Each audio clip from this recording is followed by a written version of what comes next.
का कहर, 100 से ज्यादा घर डूबे, लोग हुए बेहाल। हम लोग का बाढ़ में इतना कमर से बेसी पानी हो गया। जगह जगह पे स्कूलों में आप लोगों के रहने की व्यवस्था की गई है, खाने की व्यवस्था की गई है, क्या कहेंगे? पानी कमर के ऊपर चढ़ गया तब मजबूरन निकलना पड़ा। यहाँ पर अभी जो लोग आश्रय लिए उनमें से कुछ लोग बीमार। गंगा और वरुणा के बढ़ते जलस्तर से हुकुलगंज क्षेत्र की निचली बस्तियों में हालात बिगड़ते जा रहे हैं। आइए जानते हैं खुशरंगीना की विशेष रिपोर्ट। गंगा अपनी पूरी उफान पर है, खतरे का निशान गंगा पार करने के फिराक में है। और बात करें अगर तो कई रिहायशी इलाकों में अब गंगा और वरुणा का पानी घुस चुका है। इस समय हम मौजूद हैं वाराणसी के हुकुलगंज में, और ये हुकुलगंज के एक घर के छत पर हम खड़े हैं, जहां से हम आपको दिखाएं कि देखिए ये सामने जो है वो वरुणा नदी बहती है, और वरुणा नदी से मुश्किल से 2-3 किलोमीटर के डिस्टेंस पे ये घर है, जहां पर हम ज़मीन से बहुत ही मुश्किल से होते हुए छत पर पहुंचे हैं, क्योंकि यहाँ पर पूरा इलाका जो है वो जलमग्न है। वरुणा का भी जो है जल स्तर बढ़ गया है, और यहाँ के रिहायशी इलाकों के जो लोग हैं वो अब अपना पलायन करने के लिए तैयार हो चुके हैं, और कुछ घर जो है वो खाली भी हो चुका है। और 1000 घर लगभग यहाँ इस मोहल्ले में हैं, जिसमें से लोग पलायन कर चुके हैं। कुछ अपने दूर दराज के रिश्तेदार के घर जा चुके हैं, तो कुछ राहत शिविरों में ठिकाना ढूंढ चुके हैं। राहत शिविरों के लोगों से भी हमने बातचीत की, और यहाँ पर अब आपको दिखाएं कि देखिए ज़रा कैमरा पर्सन, यहाँ पर ये वरुणा का जो रौद्र रूप हम आपको दिखा रहे हैं कि कहाँ से वो बहती हुई आगे तक आ गई है, और अब वो घरों में जो है वो घुस चुकी है। घरों में लोगों की जो मुश्किलात है वो वरुणा की वजह से काफ़ी बढ़ गई है, और गलियों में गंदे पानी जो है वो बहना शुरू हो चुके हैं, और एक जगह से दूसरी जगह जाना मुश्किल होता जा रहा है। हम जिनके घर पे खड़े हैं उनसे भी बात करते हैं। क्या नाम है आपका? इफ्तिखार अहमद। इफ्तिखार जी, आप जिस तरह से बाढ़ आई है, आपके घर के नीचे गलियों में भी गंदा पानी बह रहा है बाढ़ का, कैसी मुश्किल झेलना पड़ता है? अरे बहुत कठिनाई होती है, आने जाने में दिक्कत हो जाती है। अब थोड़ा सा पानी और बढ़ेगा, घर के अंदर पानी आ जाएगा तो फिर खाली करना होगा। छोटे छोटे बच्चे भी आपके साथ दिख रहे हैं? छोटे छोटे बच्चे हैं, परिवार है, बहुत दिक्कत हो जाती है, खाने पीने की दिक्कत हो जाती है। तो अभी आप लोग पलायन करने की तैयारी कर रहे हैं? जी, बस आजकल में जो है यहाँ से हम लोग हटेंगे, हट जाएंगे। तो फिर आप लोग जब आते होंगे तो काफ़ी गंदगी हो जाती होगी? बहुत गंदगी रहती है, कीचड़ कूड़ा करकट सब रहता है, का हफ्ता लग जाता है सफाई करने में। वरुणा का कहर और कई मोहल्ले हुए जलमग्न। नक्की घाट, सरैया, सलारपुर और हुकुलगंज की बस्तियों में वरुणा का पानी घुस चुका है। करीब 100 से 150 घर बाढ़ की चपेट में आ गए हैं। पार्षद विजय श्रीवास्तव ने बताया कि कई परिवार बुरी तरह प्रभावित हैं। प्रशासन ने राहत शिविर शुरू किए हैं, परंतु स्थानीय लोगों का आरोप है कि अभी तक कोई मदद नहीं मिली है। तो अभी यहाँ पर जैसे बाढ़ आ जाती है तो किस किस तरह की दिक्कत आप लोग को फेस करना पड़ता है? अरे दिक्कतें ये होती है कि बच्चों का स्कूल लॉस हो रहा है, स्कूल वो बच्चे पढ़ने नहीं जा सकते। अब घरों के बाहर पानी भरा है, पानी में हेल के तो बच्चों को डूब के तो लेकर जाएंगे नहीं। अब प्लस दूसरी चीज़, लाइट काट दी जाती है कि आदमी चाह के भी अपने मकानों में नहीं रह सकता। भाई खाने के साथ साथ जीने के लिए लाइट पानी का भी होना बहुत ज़रूरी है। तो ये सब चीज़ें दिक्कतें करती हैं बाढ़ में, और हम प्रशासन से यही कहेंगे कि अगर आप कहीं सिविल कैंप लगाते हैं या कुछ करते हैं तो उसकी व्यवस्था अच्छी रखिए। आपके घर के पास से ही सिविल कैंप लगाए गए हैं, आप लोग सिविल कैंप का यूज़ क्यों नहीं कर रहे? उसमें क्यों नहीं जा रहा है? उसमें ये दिक्कतें हैं, एक रूम दे के 3-3 परिवार को डाल दिया जाता है। बताइए उसमें आदमी नहा गया कहाँ, खाएगा कहाँ, और भी बेपर्दगी होती है। और हम लोग अच्छे फैमिली से हैं तो इसलिए ये सब चीज़ें नहीं अफोर्ड करते हैं। तो अगर आप लोग दिक्कत झेल रहे हैं? हाँ, दिक्कत झेल रहे हैं। हम यहाँ से हट के हमको जाना पड़ता है अलग एरिया में, रेंट पे रूम लेके रहते हैं। 4000-5000 रुपया महीने पे अपना एक्स्ट्रा जो ये रोजगार भी बाधित होता होगा? रोजगार बिल्कुल भी बाधित है। अब हम यहाँ रोज आएंगे, गाड़ी निकालेंगे, फिर उधर जाएंगे, फिर एक पैर इधर एक पैर उधर। क्या करते हैं आप? हम ऑटो चलाते हैं। तो मतलब उसको भी दिक्कत हो रही है चलाने? अरे बिल्कुल दिक्कत हो रही है। सरकार ने बार कोड लगा दिया, इस एरिया में मत जाइए, उस एरिया में मत जाइए। अब हम बाढ़ भी आ गई? हाँ, बाढ़ भी आ गई उसी में। के बाद भी पानी साफ नहीं आता, गंदा पानी भी पीने का आता है? हाँ, गंदा पानी बहुत ज़्यादा दिक्कत हो जाती है। बाढ़ के पानी की दिक्कत बहुत होती है हम लोग को। 1 महीने पानी साफ नहीं रहता, अगर आता है बहुत ज़्यादा महक, यूज़ नहीं कर पाते। बहुत बदबू होती है हाँ, एरिया में। बहुत। तो अभी एरिया में देखिए, बाढ़ के 1 महीने बाद तक एरिया में साफ सफाई की कोई व्यवस्था नहीं की जाती। गंदगी, मच्छर बहुत ज़्यादा आते हैं, कीटाणु, इससे मलेरिया, बच्चों को बहुत ज़्यादा दिक्कतें होती है। हम लोग बाढ़ के ख़त्म होने के 1 महीने बाद भी नहीं आ पाते हैं, ये सारी दिक्कतें आती हैं। देखिए ये है है पीड़ित परिवार जो कि बाढ़ के वजह से यहाँ पर इनका जीवन कितना ज़्यादा परेशानी से गुजर रहा है वो है। अभी तक आप लोगों ने पलायन नहीं किया? बाढ़ आई है ना आपके घर के नीचे? अभी तक रेंट पे कमरा कहीं रूम ढूंढ रहे हैं, रूम नहीं मिला, इस वजह से हम लोग यहाँ रुके हुए हैं। एक आध 2 घंटे में निकल जाएंगे। 1-2 घंटे में घर खाली कर घर खाली हो जाएगा। आसपास के इलाके का घर खाली हो? हाँ, अगल बगल सब खाली हो गया है।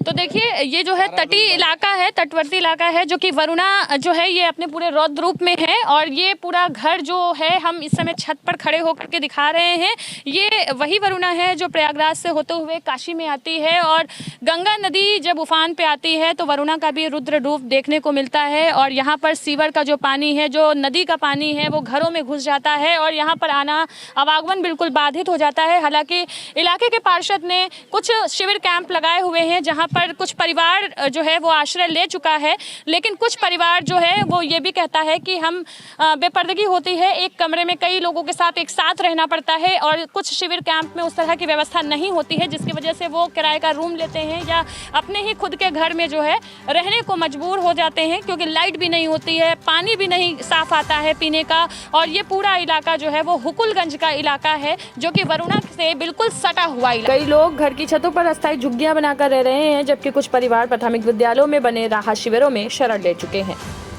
प्रशासन ने लोगों से अपील की है कि वे बाढ़ग्रस्त इलाकों से निकलकर राहत शिविरों में जाएं। स्थिति पर लगातार निगरानी की जा रही है। आपको बता दें कि गंगा लगातार उफान पर है, अलग अलग घाट का जो कनेक्शन है वो टूट चुका है और गंगा का जो पलट प्रवाह है वो वरुणा में भी साफ दिखाई दे रहा है। वरुणा के जो तटीय इलाके में जो घर हैं वो रिहायशी इलाकों के घर जो है वो अब खाली कराए जा रहे हैं। उन पे जो राहत शिविर है वो जगह जगह लगाई गई है, उनके लिए जो खास इंतज़ाम सरकार के द्वारा किया गया है वो भी हम जाएंगे और जानेंगे। और राहत शिविरों में जो लोग आश्रय लिए हुए हैं उनसे भी बात करेंगे कि आखिर सरकार की तरफ से उनको किस तरह की सुविधा दी जा रही है। और आपको बता दें कि जो अर्थियां हैं, जो सौदा हैं मणिकर्णिका घाट पर वो छत पे की जा रही है, क्योंकि घाट पूरी तरीके से जलमग्न हो चुके हैं। नाव संचालकों के लिए पूरी तरीके से बाधित कर दिया गया है। वही देखिए, आपको सीधी तस्वीर दिखाएं एक बार, इरशाद जी दिखाइए कि छोटे छोटे बच्चे इस बाढ़ वाले रास्ते से किस तरीके से पार हो रहे हैं। अगर वो गिर गए तो कितनी बड़ी दुर्घटना हो सकती है इसका अंदाज़ा शायद नहीं लगा सकते आप, लेकिन इनको कितनी दिक्कत हो रही है वो अपने कैमरे के माध्यम से हम आपको दिखा रहे हैं। और हर साल जब गंगा बढ़ती है तो बाढ़ में हज़ारों परिवार बेघर हो जाते हैं।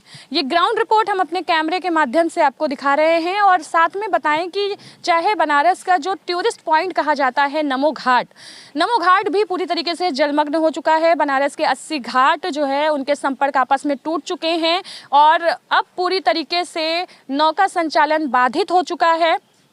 आपको बता दें कि गंगा में तमाम प्रशासनिक तैयारियां कर ली गई हैं, चाहे एनडीआरएफ की टीम हो या फिर सभी तरह के जो लोग हैं। गंगा से दूरी बनाने के लिए प्रशासन के जो है ये सख्त आदेश आ गए हैं।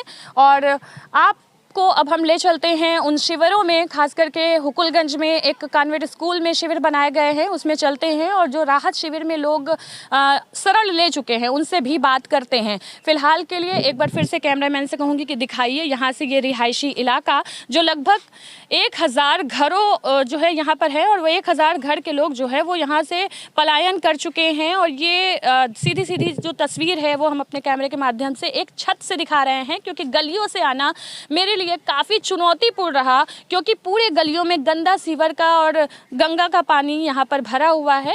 और उससे हो करके हम एक छत पर आ करके आपको ग्राउंड रिपोर्ट दिखा रहे हैं। छत पर अभी भी कुछ लोग दिखाई दे रहे हैं। आप लोग गई नहीं है क्या घर खाली करके? जाने वाले हैं, वो बोल रही हैं अभी जाने वाले हैं। तो देखिए कुछ लोग हैं, अगल बगल घर पे 2-3-4 लोग दिखाई दे रहे हैं, बाकी पूरा इलाका जो है वो डिप्टी कॉन्वेंट स्कूल हुकुलगंज में मैं इस वक्त मौजूद हूँ। यहाँ राहत शिविर बाढ़ के लिए लोग यहाँ पर आश्रय ले चुके हैं और यहाँ पर मैंने बातचीत की तो लगभग 23 परिवार इस स्कूल में आश्रय लिया हुआ है। और उनको राहत शिविर में जो जैसे फर्स्ट एड बॉक्स की जो सुविधा है वो दी गई है, भोजन की जो सुविधा है वो दी गई है। और अब हम ये जो जिन्होंने यहाँ पर आश्रय लिया हुआ है उनसे बात करेंगे कि उनका घर जो है वो कितना डूबा है, कहाँ रहती हैं। नमस्कार, क्या नाम है आपका? इंद्रबाला देवी। अच्छा इंद्रबाला जी, आप लोग यहाँ पर हैं तो किस लिए आई हैं यहाँ? अरे हम लोग अपना व्यवस्था के लिए आए हैं कि हम लोग की सुविधा मिल जाए खाने पीने के लिए, रहने के लिए, इसीलिए आए हैं। हम लोग का बाढ़ में इतना कमर से बेसी पानी हो गया, इसीलिए आए हैं कि बाल बच्चा न तो आराम से रहें यहाँ पर रहने के लिए। परिवार में कितने लोग? परिवार में हैं 7 लोग हैं। 7 लोग इस शिविर में हैं? हाँ 7 लोग नहीं है, 5 लोग हैं यहाँ पर। हाँ मियाँ बीबी हैं, 3 बच्चे हैं यहाँ पर मेरे। आप दादी, आपका घर भी यहीं पर है? कब से यहाँ पर? कल शाम से मतलब पानी बढ़ गया तब यहाँ? पानी बढ़ गया तक पानी आ गया, पानी कमर के ऊपर चढ़ गया तब मजबूरन निकलना पड़ा। क्या फ्लोर का घर है आपका? कितने तल्ले का है? हमारे 1 तल्ला का नीचे का है, ऊपर में ये मकानदारी रहती, नीचे में किराएदारी करते हैं हम लोग। तो हाँ आपके तल्ले पे पानी आ गया? हाँ तले पानी आ गया। अच्छा, जब पानी आ जाता है तो कितनी दिक्कत होती है? बहुत ज़्यादा दिक्कत होती है, खाना पीने, ओढ़ने बहने के, अन्य लैट्रिन बाथरूम के लिए, हर चीज़ के लिए दिक्कत होती है। हाँ इंतजार करती हैं कि पानी ना आए। ना आए ना आए, हम लोग तो मनाते हैं कि ना आए, जब आ जाता तो निकलना, कमर से ऊपर पानी हो गया तो निकलना पड़ा। तो सरकार जिस तरीके से आप लोग के लिए व्यवस्था की है, जगह जगह पे स्कूलों में आप लोगों के रहने की व्यवस्था की गई है, खाने की व्यवस्था की गई है, क्या कहेंगी आप? अच्छी है व्यवस्था तो। कि इतना हम लोग के सुविधा मिल रहा है, सब कुछ मिल रहा है, खाने पीने के लिए, रहने की क्या सुविधा यहाँ मिल रही है आपको? जी सभी मिल रहा है, नहाने का सब कुछ है, खाने का है, पीने का है। खुशरंगीना की रिपोर्ट में ज़मीनी हकीकत उजागर। बस्ती के लोगों ने बताया कि राहत कार्य धीमा है और जल्द सहायता की आवश्यकता है। प्रशासन को और तत्परता दिखाने की ज़रूरत है। दिक्कतें आ रही हैं? ऐसा कुछ नाम बताइए। डॉक्टर शिव कुमार। किस तरह की दिक्कत आ रही है बाढ़ से? फीवर, कफ की बीमारियां हैं लोगों में। ऐसा क्यों हो रहा है? वही इन्फेक्शन की वजह से हो रहा है मैडम, मौसमी बीमारी है तो मौसम की वजह से भी हो सकता है। यहाँ पर अभी जो लोग आश्रय लिए उनमें से कुछ लोग बीमार हैं? जी जी 10 से 12 लोग हमसे दवा ले गए हैं, जो जिसमें ज़्यादातर फीवर के मरीज़ हैं और इचिंग वगैरह के मरीज़ हैं। देखिए आप दवाएं देख सकते हैं यहाँ पर, नॉर्मल जो दवाएं हैं फीवर के हैं, जो ORS वगैरह भी देखिए रखा हुआ है, और ये सारी दवाएं भी उनके लिए दिया गया है। और यहाँ पर पार्षद जी भी आए हुए हैं, हम उनसे भी बात करते हैं कि इनके इलाके के जो पार्षद जी हैं वो यहाँ के लोगों के लिए किस तरह की राहत की जो है वो सुविधाएं दे रहे हैं। पार्षद जी नमस्कार, क्या नाम है आपका? ब्रिजेश चंद्र श्रीवास्तव। ब्रिजेश जी, यहाँ पर हुकुलगंज में हर साल बाढ़ आ जाती है, तो हर साल बाढ़ से निपटने के लिए आप लोग किस तरह का इंतज़ाम करते हैं? बाढ़ पीड़ित जो है उनको हर तरह की सुविधा मिले।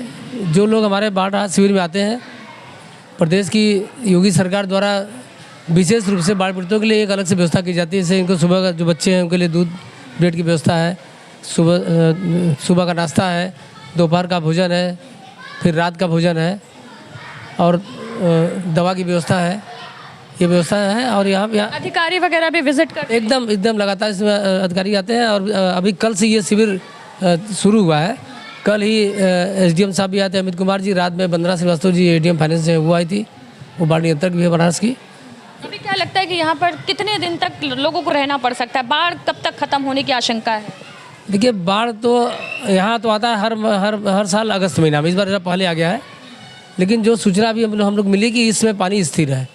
हाँ पानी स्थिर है, और इलाहाबाद से शुरू होता है, तो इलाहाबाद में पानी घटना शुरू हो गया है, तो पानी घटेगा। लेकिन और दूसरी बात हम बताते हैं आपको कि यहाँ पे जो लगभग 100 लोग हैं, 105 लोग अभी हैं, और जाकर हम लोग लगातार मेरे अनुपस्थिति में जो मेरे सहयोगी आते हैं, जाके एक लोगों से पूछ रहे हैं। आप यहाँ पूछ सकती हैं कि हम लोग जाके पूछे हैं इनकी सुविधा पे। पूरे डेटा जा रहे हैं पूरी तरीके से कि कितने लोगों को अभी तक आश्रय मिला है और उनको वो सुविधा मिल रही है जो जिसका सरकार दावा कर रही है, तो वो हमने ग्राउंड रिपोर्ट में अपने दिखाया है। और अब यहीं पर ये जो है शिविर है अलग अलग जगह पर लगाए गए हैं, चाहे वो नक्की घाट हो, चाहे सरैया हो, चाहे हुकुलगंज हो, कई बाढ़ ग्रसित इलाका है वाराणसी का जहाँ पर इस तरीके के शिविर हैं। और शिविर में क्या इंतजाम है वो हमने अपने ग्राउंड रिपोर्ट में आपको दिखाया। आज के लिए बस इतना ही, तब तक के लिए बने रहिए जय देश के साथ। मैं हूँ खुशरंगीना, कैमरामैन इरशाद अहमद के साथ। धन्यवाद।